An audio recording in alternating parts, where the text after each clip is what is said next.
And we are live, everybody. Happy Monday morning. Welcome into part 2 of Rogue Actions this Monday, everybody. We are joined by my wonderful haiku expert here to my right, left. I'm not sure which way it is. I don't know. I don't know my left from my right, guys. But I do know what a haiku is. Ram, happy Monday, sir. How's it going? Happy Monday, Shaka. I don't know which haikus are either. I'm so disappointed that 12 years after graduating high school, I have homework. Guys, if you don't know what we're talking about, that means that you're not doing what you're supposed to and watching part 1 before part 2. If you were sitting here and confused about haikus, then you need to get over and check out part 1 ASAP, guys. You know the routine. You can find the link for that down below in the video description. Everybody get over there, check out part 1 of the Rogue Actions segment for this week, and then head back over here to check out part 2. With that being said, we're going to go ahead and get things started here with our first topic, everybody. So Bad Batch Season 3 is due to release on the 21st here. I am personally very excited for this. I honestly, it's been so long since we've seen it, though. I have kind of forgotten a little bit about, what happened other than the very end. And spoiler alert, guys. Spoilers will be incoming here, obviously. So if you have not seen Bad Batch, we are going to be getting into some spoiler-y stuff. Just keep that in mind. We'll try not to delve into details of it, obviously, but there's no promise that we're not going to say any spoilers. So just be aware of that, everybody. All right. You've all had your chance to get gone and check out part 1 and avoid the spoilers here while you can. Now, with that being said, Ram, Season 3. Before we talk about the Swaga side of things here, man, what are you probably most looking forward to in just the Bad Batch Season 3 in itself? And remember, this is a finale of the Bad Batch series. Right. So what are, in terms of the actual story, the show, etc., what are you most looking forward to? I want them to close things off, right? So obviously, this is during the time when the Empire is newly formed. They still don't have their actual stormtroopers yet. They have their intermediate stormtroopers. They don't look the exact same as a normal Imperial stormtrooper, whatever, but they're not using a clone army anymore. The clones are getting phased out and, just kind of getting sent on their way. So I want to kind of see how things are going to happen with the Bad Batch, how they're going to tie off that, how they're going to end things with CROSSHAIR. Obviously, we know what happened at the end of the last season, so we know that someone's not a participant of the Bad Batch anymore. We know that someone else is R.I.P. Someone else is captured. So the Bad Batch crew is a little short-handed right now. What I would like to see is kind of tying into Rebels, right? We know that Phoenix finds Captain Rex. Correct. And that he's out there on that one planet, doing whatever he's doing with Wolf and Gregor. How did they get out there? Why are they out there? That's kind of what I want to know, because we know Rex is still here. So how is Rex's story going to evolve, and where's that going to take him on his way to meeting up with the Phoenix that he inevitably does in Rebels? I hadn't even thought about that part of it. That's a good point. Because Rex has been a pretty impactful character in Bad Batch as well. Right. Not, excluding just the Bad Batch themselves. Is what's going to happen with CROSSHAIR? Right? CROSSHAIR, is he going to, finally realize that, the Empire is crap and, go and be with his brothers? I don't know. There's a lot of things I would like to see, but I don't know what they are off the top of my head outside of those. You raise an interesting point with Rex, because obviously, so the Rebels version of Rex versus their current version of Rex, there's a huge time gap there. So obviously they're not going to answer all the questions with that, but I am intrigued to see whether, like you said, they kind of put Rex in a place where we can kind of just easily connect point A and point B, where it's just like time goes by, or are they going to leave them completely unconnected and say like, hey, no, there's a whole other story that we can tell here just focusing on Rex. I'd be intrigued to see, what approach they take with that. I think for me, what I'm most interested to see, so since, again, this is the finale of the series, I am probably most intrigued to see How the Empire shakes out. I think it's pretty obvious it's going to be a not good ending for the clones as a whole. And I'm intrigued to see whether they go like really true dark with the storytelling, or whether they kind of somehow pull off kind of like an end of Clone Wars Season 7 kind of thing with Ahsoka, where it's very sad from a full like worldview perspective. Like obviously if you look at the entire worldview of what happens there at the end of Season 7 of Clone Wars, it's horrible, you know? But we have this kind of sort of uplifting ending when we focus in on just Ahsoka and Rex. And I'm intrigued to see if they're able to pull off kind of the same effect where it's, you know, a very dark and not, I'm going to say somber. Somber is probably the better word to use. A dark and somber ending to the clones as a whole. But somehow, you know, we see like Rex or Crosshair or more of them have, you know, at least some sort of an uplifting ending to them. So it's not ending completely on a bad note. Dave Filoni has been quoted in the past as, even though we know that, you know, there's a bad ending as a whole, it doesn't mean that it has to be a bad ending for an individual.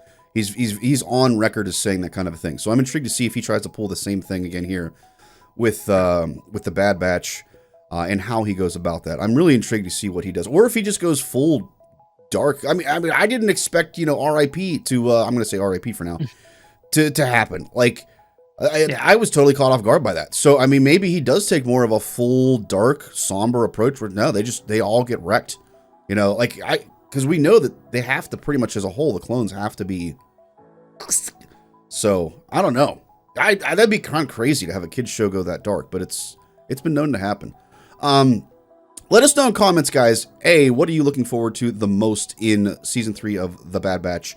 And what are you kind of hoping to see from a resolution standpoint? Now, part 2 of this topic, guys, is more on the SWGA side of things. And that is, of all of these characters that we've had in Bad Batch at this point that we don't currently have in game, which character would you like to see the most come to the game of SWGA? So, Ram, I'll go back to you here on this. What character? I mean, I think there's the obvious answer that we all want. But which character would you most like to see come to SWGA at this point? Oh, all right. So outside the obvious, right? I'm not going to take the obvious one because the obvious one is everybody is expecting that one. You can go ahead and say what it is too, because I'm probably going to pick something different too. Actually, yeah, Crosshair. Yeah, Crosshair's already in the game, right? As a character, he's just not a playable character. Everybody's expecting him to be playable at some point. So me saying him is like, yeah, cool. Yeah, you're expecting vanilla ice cream. Sure, we know. Mm-hmm. Outside of that, I would not be upset to get another version of Rex. Oh, crap. You stole it. Yeah, keep going. So, well, I mean, he's a great character, right? So, we have two different Rexes in the game. We have the 501st Rex, and then we have the old man Rex. But the version of Bad Batch is different from both of those. The version in Bad Batch is, you know, he's wearing a kind of a cloak tarp type thing, covering his armor, still wearing his helmet. He's got his visible scar from having the chip removed. Mm-hmm. And he's kind of strayed away from, you know, engaging in combat directly and being more sneaky. So I think that provides a pretty well character kit overall for a brand new version of Rex. And we all know how CG is. They're not opposed to bringing in different characters or different versions of the same character. I mean, we have 5 different Hans. We've got like 6 different Chewies, you know, so they're not opposed to doing that as long as it makes sense. So that's just me personally. So follow-up question with that, because that's actually who I was going to say. That's crazy that we both picked the same one. Where would you see this version of Rex fitting in terms of current teams and such in SWGA? Oh, he'd have a clone tag for sure, but he wouldn't be 501st, right? Not 501st. No. Yeah. Okay. No, he wouldn't be 501st, and I think that he would be 501st, but he wouldn't be 5 person in the game because they don't want to change the gas dynamic, right? So for game purposes, I don't think they'd give him the tag. Yep. He wouldn't be rebel. I think he'd just be clone, and Bad Batch. He'd have to have that tag. Depends on how the season goes, because he's not a member of the Bad Batch. He's just kind of he helps them. But if this season goes differently and he, actually like joins them a lot more frequently, maybe then I could see them giving him the Bad Batch tag. Other than that, I don't know. So if they don't give him the Bad Batch tag, do you see him maybe having like a 3v3 focus, and then you can finally use like Cody and oh god, I don't even remember the other character. Cody and Sergeant? Sergeant, Yes. Yeah. Interesting. See, I would not have thought that. So I would have thought he'd be in a 5v5 team with Bad Batch, or he could also serve as a leader for 501st and give you a second 3v3 team with the Bad Batch. That's kind of where I was thinking with what he could do. And here's why I actually think that, because I think they're gonna. What I would love to see, so going back to Crosshair, what I would love to see with Crosshair is, so obviously one, bring him to the game, but two, I'd love to see them use him in a way that it acknowledges both him working for the Empire and him working for the Bad Batch, so that his kit, depending on who is on his team, is influenced one way or the other. Kind of like what they have with Krex, and the Phoenix or the 50 or the clones. So have it be that if he's with clone troopers, he gets X, Y, and Z. If he's with Imperial troopers, he gets X, Y, and Z. And make him a leader for either one of those factions. Again, this is if Rex doesn't come in. If Rex comes in, I think he should be your second leader for Bad Batch. But if you don't bring in that version of Rex, have Crosshair have a leadership ability for both troopers as well as clones. He gives you that 3v3 team, or he plugs in instead of Omega for the actual single fire high damage kind of thing that you need to have. And then for the Imperial troopers, that now gives you 15 Imperial troopers. So you could have 3 teams of 5 in the Imperial trooper team. Like, I don't get me wrong, I'd love to see both of those characters come to the game. But for me, the big thing at this point, I think, because we're obviously seeing, and again, we don't know the answers to this, guys. This is a little speculation. We're obviously seeing Crosshair making that turn back to the Bad Batch at this point, instead of being with the Empire. So I just think it makes a ton of sense to have him be like literally a neutral tag, where he can kind of go both ways and he can really accentuate both factions. I think that would be such a cool dynamic in this game, and a really unexplored territory. I think that'd be amazing. Let us know, guys, in the comments down below, who are the characters that you are most interested to see come to the game from Bad Batch, and how do you see them working in the game? Do you think Ram and I are pretty on point with our Rex version and our Crosshair versions? Do you think we're insane and it's too complicated and CG can't do that? I'd be intrigued to see. Or just CG's just not going to do it because they hate us. That's possible. There's going to be someone in the comments that's going to say that damn lizard lady. Oh God, yeah, you're right. Someone's going to say whatever her name is. I didn't even like her. I couldn't New Scoundrel care, GL confirmed, guys. You heard it here first. It's going to be my thumbnail.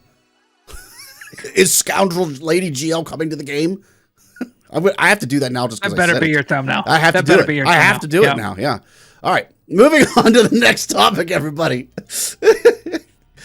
New game mode. So, if you haven't figured out yet, guys, this is a very speculative type of segment here. But Ram and I are going to be talking a little bit now about what we would like to see come to the game in terms of new game modes, and or even just potentially like updates to current game modes that would really help the game mode out a lot. That kind of thing is eligible here too. Just because there are elements of the game that are A, getting stale, B, getting repetitive, and we just need a refresher. Obviously, I think we need a new raid, but I wouldn't consider that necessarily a new game mode. But we need something new in the game. It's just bringing out new characters. I'm sorry, I know it is technically new content, but it's not. We need actual, true, playable content to come to the game here at some point. We need something new. Ram, is there anything, A, that you would like to see that's either completely brand new, or B, if it's not brand new, how can we overhaul it to make it, significantly better and kind of new and amazing? Anything off the top of your head, sir, that you've got? Okay, so We've had this discussion a couple times, right? You have the obvious answers, Death Star raid. That's an easy, obvious one, Right. but you know, and it's something entirely new because we haven't had a raid with ships yet, so there's that. But my personal favorite has always been, and until they bring it to the game, and there's no way that they can't bring it to the game because there's other games have the exact same way of doing it. Let us battle your friends. How cool would it be? GAC is getting stale, especially with the bug that we've already said is a thing right now in Swigo, where the matchmaking is messed up. You climb to Kyber, and you're not supposed to be in Kyber. You're supposed to be in Erodium, whatever the case is. 4 mil accounts at the top of Kyber 1 makes absolutely zero sense, right? That being said, how cool would it be, especially, even not just content creators, right? But especially for content creators. You think about it. Your favorite content creator. It doesn't have to be me. It could be more Wolf, Shaka, whoever, whatever you want it to be. You want to see them battle another content creator. Yep. All they have to do is type in your ally code and request or send a battle request, and then you hit accept, and then you guys over separate time frames of you have a 24-hour period just like GAC, but it's separate from GAC, and you battle. You don't battle for rewards or anything like that. You just battle for fun. You just battle to whatever. I don't know. You battle, right? Content, whatever. Or you're sitting there battling with your friends, and you guys are getting drunk, and you're just like, what, I want to battle you. I'm gonna there you go, you battle, right? Or bragging rights. Or you sit there and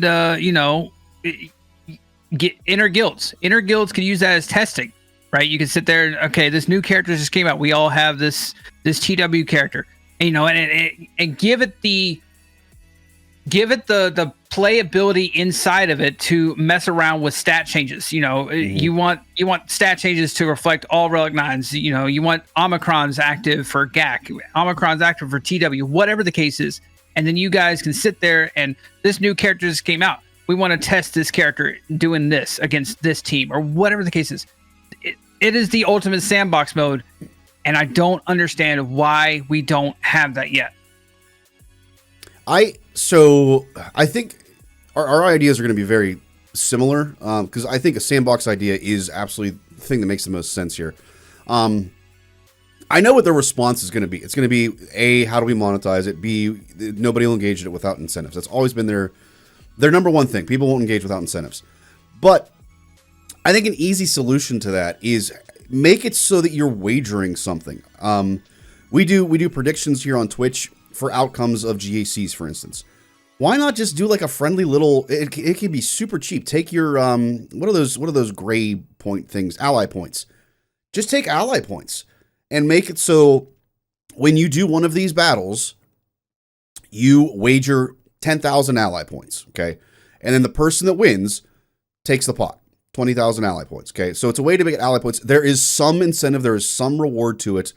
And then if you really want to monetize it, CG, give us packs of ally points. You know what I mean? That we can go out and we can buy ally points so that we can do this stuff all day, every day, as much as we want to. There's a way for you to monetize it. There is some incentive for us to do it. It's very, very low stakes, so people can just play around and have fun and really enjoy it. I think that's a solution to the problem that they always give us. B, for me, to take it one step further than what you said, Ram. So I like the idea of a sandbox mode. But I kind of want to see like almost like, how do I describe this? So kind of like a raid, but more of it's an unbeatable raid sort of a thing. So take, sort of like the bike raid where you will never actually defeat it kind of a thing, just not the bike raid itself. So take like the crate raid. Okay. Take the crate raid and you're trying to get just the highest score possible on this. Okay. It will never end. You'll always lose to it, but you're trying to get the highest score possible. Okay. Okay. And what I think would be really cool, here's where it becomes fun, is that you can go in and do this, A, as often as you would like, B, with whoever you would like. So I think what would be neat is you get together with like a group of 4 other friends. So it's like teams of 5. You go in with one team per person, and you're trying to put up a max score in this raid. But here's the catcher. You can't use the same teams. So it kind of makes you like branch out beyond just who's in your guild necessarily. Like you might reach out to somebody that you know has like an amazing Java team or somebody that has an amazing Star Killer team or Ray team or something like that. It makes you kind of branch out to other people. It still allows you to have a little bit of a sandbox mode because it's not something that's super duper high stakes. Because I think what the payout would be, what would be fun is, again, the ally point pot. Have anybody that engages on this, they're putting in 10,000 ally points. And at the end of a week, you take that total pot, and that total pot goes out to the 5 people that had the highest score. Like, it would be a fun kind of like bragging rights thing. It's, again, low stakes, but it's a bragging rights thing. And it allows you the freedom to kind of go up and team up with friends without having to necessarily have an entire giant guild kind of a thing behind it. I know that this is kind of way out there. It's wacky. It's nothing like anything that we've ever done before. But I just would like to see something where I can get together with just a couple of friends and we can go in and just try to do our best with it. Or even, heck, here's the other thing that would be kind of fun. You go in, instead of having each of you have a team, how cool would it be if you go in real time and each person can only pick one character and you play that one character? So, like, you're putting together literally the team of 5 with your 4 other friends and playing your individual character within that team. Like, I think that would even be kind of a neat concept. I don't know how well that would translate. I don't know. I'm just trying to think outside of the box. What do you think, Ram? Any viability to any of that, or am I insane? No, I mean, there's definitely viability. It's a $1 billion game, Yeah. and there's other games that have this kind of capability. You know, I think Raid Shadow Legends has something where you can play with friends, so co-op or something like that. So there's ways to do it. It's just is the money in it for CG? Right. Probably not, and that's what it ultimately comes down to. But I think both of our ideas share a common interest that I think most people in the community would agree that they want something sort of where they can play with their friends. Right, exactly. You can play with your guildmates. You can play with people who are your allies. You can play with people and not just a random person that you matched up with or a random guild that you matched up with, whatever. And yeah, I get TW, you get to play with your guild, but I mean, you don't really get to, right? Because you have your TW officers that are telling you, okay, you have to place a wall of jobbers, you have to place a wall of layers or whatever. So you don't get to use the teams that you really wanted to use. So it's ultimately, I think, just having something. This community is the best part of Swigo. Agreed. And it hands down always will be. This community is amazing. Let us play with our people in our community. Yeah. That's all we want. Yep. Let us engage with friends, guys. That's the key thing. Yeah, great points there, Ram. Guys, let us know in comments, what either changes and or new game modes would you like to see brought to the game? And then B, how would we make that work? Obviously, we're just reaching for straws here, guys. This is how good things happen, though. You start brainstorming, you start bouncing ideas off of each other, and great things happen. So let us know in the comments, guys, what you think, whether our ideas were terrible or if you've got things that would work better than that. Before we move on to our final topic here, guys, just a quick reminder. So we are current, as of recording, just shy of being fully monetized over on YouTube. We are very close. If you guys are still watching at this point, obviously you like the content we're putting out. Make sure you guys like, subscribe, turn on those notifications so that one, you guys aren't missing any of the content that we're putting out, and then B, it helps us out, guys, too, so that we're getting some return on our investment, if you will. So highly appreciate it, guys. Really appreciate it if you guys would like, subscribe, turn on those notifications. All right, with that being said, moving into our final topic, everybody, our Master of Memes topic. For those of you that don't know, Master of Memes is something that we do over on Twitch on Friday nights. We take memes that you, the audience, have submitted. We have them face off against each other, and then we vote for our favorite meme. So we're going to be looking at the one from this past Friday. We're going to shout out that winner that ends up with the win. We give them a tag on Discord, shout them out. We shout them out, obviously, on Twitch Live as well. And then we shout them out here on Monday morning on Rogue Actions as well. So let's check out our Master of Memes matchup for today, guys. We have, and I have to do an accent again. I swear people are picking memes just to make me do accents, guys. All right, here we go. Get ready. Buckle up, everyone. Lord Tyrannus, you survived. Surprised? I thought my Empire one was better that time. My Tuku was terrible. Versus... Great. Dave finished all of his Gandalf dolls. Sorry, I can't read. Hey, Danny. How are you coming along with those Bilbos? Keyword Bilbos, everybody. Look closely at the picture. Are those Bilbos? The answer is no. What do you think, Ram? Which one of these do you like better, sir? Okay, well, so first off, aside from your horrendous impression of Sidious and your even worse impression of Dooku, God, I mean, Christopher Lee is rolling around in his grave at the awfulness that was your impression of him. Horrible. Aside from that, I don't understand that meme, honestly. Like, it's just... Yeah. Meh. I tend to agree with you on that. Like, damn it. What? Where's my camera? Oh, crappers. Crappers. Technical error. Hi, Ram, you're back. Yay! We're back. Professional streamers. So yeah, no, I don't understand the meme in itself. Like, I don't understand what the meme is. I don't understand the purpose of the meme. I get Dooku doesn't have a head. He's sewn onto like a Grievous body. I get that part. There has to be like a point to it, and I don't understand the point of it. That being said, I do like the Gandalf dildo Bilbo one. You know, that's always a good one. Yeah, I tend to lean the same way. I just don't understand. I understand he lost his head. I get that, but I felt like when I first saw this, I was like, there's got to be some other hidden meaning to this that I don't understand, because it's just not. It's funny to me. I don't know. For me, it is without a doubt the Bilbos. Has to be the Bilbos. Yeah. Let's see how the audience voted, guys. The winner of Master of Memes. Yeah, we were right, Ram. We got one finally. Master of Memes winner, guys, was the Bilbos. Bilbos for the win. Guys, do you think that that was the best meme?